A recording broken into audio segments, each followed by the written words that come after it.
আসসালামু আলাইকুম এভরিওয়ান, আমি হাসনাত টেলিটেলস থেকে হাসনাত বলতেছি। আজকে আমি একটি এক্সপিরিয়েন্স ভিডিও শেয়ার করবো আপনার সাথে।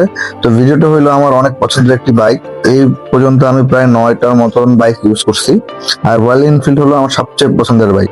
আজকে আমি এই ছোটখাটো একটা ওভারভিউ শেয়ার করব। যদিও আমি বাইক সম্পর্কে এত গুছিয়ে বলতে পারি না, তবে এই পর্যন্ত আমার যতটুকু এক্সপিরিয়েন্স হয়েছে এটাই শেয়ার করব। এটা কিছু গুড ভাইব আর ব্যাড ভাইব পাইছি, এগুলি আপনাদের সাথে বলবো। রয়্যাল এনফিল্ড হচ্ছে একটা জেনারেশন ক্রাশ বাইক ভাই। আমি এই পর্যন্ত যতগুলো গাড়ি ইউজ করছি, বিশ্বাস করেন ভাই, এই গাড়ি যখন আমি রাস্তায় যে কোনো জায়গায় চালাতে গেছি, এটার অনেক ইনকোয়ারি পাইছি। একদম যেমন হলো গিয়ে আমি যেখানে পার্ক করছি, সবাই এসে আমার গাড়ি সম্পর্কে কিছু জিজ্ঞেস করছে, ভাই এটার দাম কত, এই কালারটা অনেক সুন্দর, জিনিসটা মানাইছে ভাই আপনার সাথে, এক্সেপ্টা এগুলো জিজ্ঞেস করে। আমার ফ্যামিলি বলেন, ফ্রেন্ড সার্কেল বলেন, রাস্তার ম্যাঙ্গো পিপলও বলেন। তাই ভাবলাম গাড়ি নিয়ে একটা ছোট একটা ভিডিও করে ফেলি। আসলে এবার বাইকের প্রাইস সম্পর্কে বলি। বাইকটার প্রাইস 3,71,500 টাকা। আর এটার সাথে যখন বাইক পারচেস করবেন একটা ট্যাক্স ইনক্লুড হবে, সম্ভবত 2500 টাকার মতন ট্যাক্স দিতে হয়, আমার এখন এক্সাক্ট খেয়াল নেই। আর এটার কিছু এক্সেসরিজ, আফটার মার্কেট এক্সেসরিজ লাগাইছি, এক্সেসরিজগুলোর দামই অনেক বেশি। এখন আপনাদের সাথে এটা শেয়ার করব যে এটা আমি চালাই কি ধরনের ফিল করছি আর এটার স্মুথনেস কেমন। আমি এটাকে ইন্টার ঢাকা সিটি এবং আউট অফ ঢাকা সিটি দুটোতেই আমি চালাইছি। আর অন্যান্য রয়্যাল এনফিল্ডের তুলনায় এই মডেলটা ছোট হওয়ার কারণে আপনি ইজিলি জ্যামের ভিতরে বের হয়ে যেতে পারবেন খুব স্মুথলি ভাবে। আর এই বাইকটায় ডুয়াল চ্যানেল এবিএস হওয়ার কারণে আপনি ব্রেকিং কমফোর্ট অনেক অনেক ভালো লেভেলের ব্রেকিং কমফোর্ট পাবেন। আর এটার দেখেন, এটার ডিস্ক অনেক বড় ডিস্ক দিছে ফ্রন্টে এবং ব্যাকেও। আর সাথে এবিএস এর ফ্রন্টের ডিস্কটাও অনেক বড়, আমাদের যে বাংলাদেশে আরো কমিউটার বাইকগুলো আছে তার থেকে অনেক বড় ভাই। ফ্রন্টের চাকা 110/70, পিছনে 140/70, তো অনেক ভালো মোটা চাকা দিছে। অন্যান্য রয়্যাল এনফিল্ডের অন্য মডেলগুলোতে এত মোটা চাকা দেয় না, যা হান্টার দিছে। এটাতে এই কারণে ব্রেকিংটা অনেক ভালো। হান্টারের একটু তেল নিয়ে কথা বলি, হান্টার না, রয়্যাল এনফিল্ডের তেল নিয়ে কথা বলি। যে এইটা আমি ইন্টার ঢাকা সিটিতে এট দ্য বিগিনিং এ আমি মাইলেজ পাইছি 24-25, এরপরে আমি মাইলেজ পাইছি আপনার 31-32, এরপরে আমি মাইলেজ পাইছি ভাই 21-22।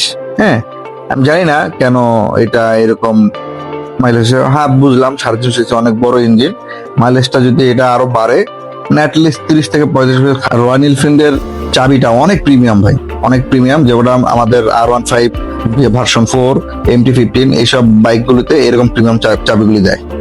আর এইটা সবচেয়ে বাজে জিনিস হলো গিয়ে ভাই সিটিং পজিশন বাজে বলতে হলো গিয়ে, এটা যদি আপনি আপনার বাচ্চা নিয়ে বসেন তাহলে এখন আপনি রাইড করতে পারবেন না, আপনি প্রচন্ড বিরক্ত হয়ে যাবেন। হ্যাঁ, এখানে যদি আপনারা দুইজন রাইড করেন, যে হাজবেন্ড ওয়াইফ বা আপনার দুইটা ফ্রেন্ড, তাহলে এটা অনেক কমফোর্ট ফিল দিবে, আপনাকে লং টাইম চালাতে পারবেন। রয়্যাল এনফিল্ডের 4টা মডেল আছে, 4টা মডেলের ভিতরে এই হান্টার মডেলটা অন্যান্য মডেলের তুলনায় একটু হিট কম হয়। হিট কম হয় বলতে ওইরকম হিট কম না, ভালো হিট হয় ভাই, কিন্তু অন্যগুলিতে আরো বেশি হিট হয়। আর এটাতে আরেকটা বাজে ভাইব হইলো গিয়ে, আপনি যখন ফুল স্পিডের থ্রটল দিয়ে টানবেন মানে পিক আপ দিবেন, তখন এটার দুটা লুকিং গ্লাস ভাই যে পরিমাণ ভাইব্রেশন করে, ইনস্ট্যান্ট লেভেলে ভাইব্রেশন করে। তো এটা ওই ভাইব্রেশন আপনি যদি লুকিং গ্লাসের পিছনে কোনো গাড়ি আসছে, আপনি কোনো গাড়ি দেখতে পারবেন না। আমি বলবো রয়্যাল এনফিল্ডের এই ভাইব্রেশনটা ইমপ্রুভ করা দরকার। আমি হান্টারে যেসব অ্যাক্সেসরিজ লাগাইছি আফটার মার্কেট, সেই অ্যাক্সেসরিজ সম্পর্কে আপনাদের একটু শেয়ার করি। যেমন হলো গিয়ে এই সিট কভারটার প্রাইস 1800 টাকা নিছে ভাই। তারপর পিছনে যে বসার জন্য একটা অ্যাক্সেসরিজ লাগাইছে, এটার দাম 2000 টাকা নিছে। তারপর হলো গিয়ে লেডিস পাদানি লাগাইছে, এটার দাম 900 টাকা। এরপর হলো গিয়ে আমি ইঞ্জিন গার্ড কভার লাগাইছি, এটার দাম হলো গিয়ে 2100 টাকা নিছে ভাই। এটা 2500 টাকা চাইছিল, আমি 2100 টাকা দিয়ে কিনছি। এই অ্যাক্সেসরিজ গুলির দাম অনেক বেশি, আর হিট বেশি হয় দেখে আমি সাইলেন্সার পাইপের এখানে একটা হিট টেপ লাগাইছি, এটার দাম ওভারঅল 800 টাকা নিচে, লাগানো 400। রয়্যাল এনফিল্ডের হান্টার লেভেল ব্ল্যাক, এই মডেলটা আমি 5 থেকে 6 মাস হয়েছে কিনছি। এই 5-6 মাসের এক্সপিরিয়েন্স আপনাদের শেয়ার করছি। রিসেন্টলি যারা কিনছেন তারা হয়তো আরো অনেক এক্সপিরিয়েন্স গেইন করছেন। আর যারা ভাবতেছেন ইন ফিউচারে রয়্যাল এনফিল্ডটা কিনবেন, আমার এই ভিডিওটা তাদের কাজে লাগতে পারে। সো এই ছিল আমার লাস্ট 5-6 মাসের এক্সপিরিয়েন্স, আমার কিছু good vibe and bad vibe. তো নেক্সট কোনো ব্লগে দেখা হবে। সবাইকে রমজানের শুভেচ্ছা।